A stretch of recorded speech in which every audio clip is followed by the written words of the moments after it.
guys, so I was asked the question today, why do we need permaculture? And I'm going to give a short summary response to that. Try to do it in layman's terms for people who aren't very familiar with it. So the reasons we need permaculture, and I'm no expert, but this is what I've learned so far. The reasons we need permaculture are because the resources on the earth are being quickly depleted, and the massive amount of topsoil, which is like millions of tons a year, if not billions, are being lost due to modern farming practices, which are extremely polluting and destructive. They till and destroy the natural fungal networks which supply plants with nutrients. So the tilling destroys the stability of the ecosystem and makes it so that erosion is much more common. The wind and the rain push all that topsoil into the bottom land, so it gets into the marshes and then into the rivers and streams and then goes away, so it's lost in the land. So then they have to bring in these chemical fertilizers, which are often byproducts of petroleum products, in case you didn't know that. And the only nutrients that conventional farming usually uses is nitrogen, phosphorus, and potassium. So you think you're getting nutrition when you're eating, all these even when you're eating vegetables and stuff, and grains and all this stuff, it's not the healthiest. It's actually very unhealthy because they also use pesticides and herbicides. That they genetically modify these plants so that they can tolerate the spray of these toxic chemicals. And often, as the case with wheat, they spray at right before harvest too.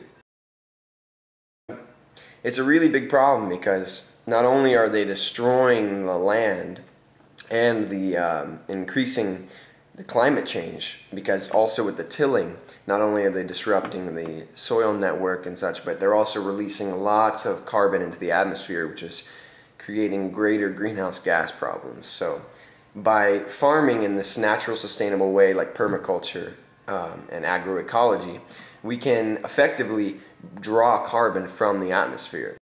So a way that we can switch to a more long-term and resilient and healthy type of farming is by switching over to using tree crops as our primary food sources, nut trees and fruit trees, but also we can still grow grains and vegetables. There's techniques called alley cropping, which is like using the shade and the windbreak of your trees and shrubs, which could be, your shrubs could be elderberries and blueberries or blackberries, other productive crops, and having all your vegetables that are tender and susceptible to damage from the sun and wind and that type of thing, and grow those in between your trees, so you can create a really long-term ecosystem. Chestnut trees can live for thousands of years, so really, if we're looking to create a long-term, resilient type of agriculture to sustain human life on this planet, then we got to move away from just annual vegetables and from the destructive, extractive methodologies that we've been using for too long, and get those deep roots down in the soil to stabilize and long-term production with less inputs by mulching and by dense polycultures. And a polyculture in a nutshell is it means many cultures. So it's, instead of just growing a massive field of thousands of acres of corn, which is susceptible to pests and it's just unhealthy and unnatural, if you grow even a simple polyculture like corn, beans, and squash, the plants in nature, they synergize with each other. They help each other out, just like we should. So the corn grows up, the bean uses it as a trellis and grows up it. So all three of these plants, the squash, bean, and corn, have different growth patterns, so they can grow really close to each other, with each other.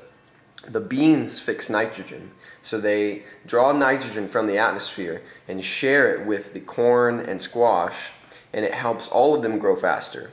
So the squash spreads out and carpets the land and shades the soil, so it's like a living mulch. So you have much less water needs and fertilizer needs because it doesn't evaporate off. The Native Americans grew that, corn, beans, and squash.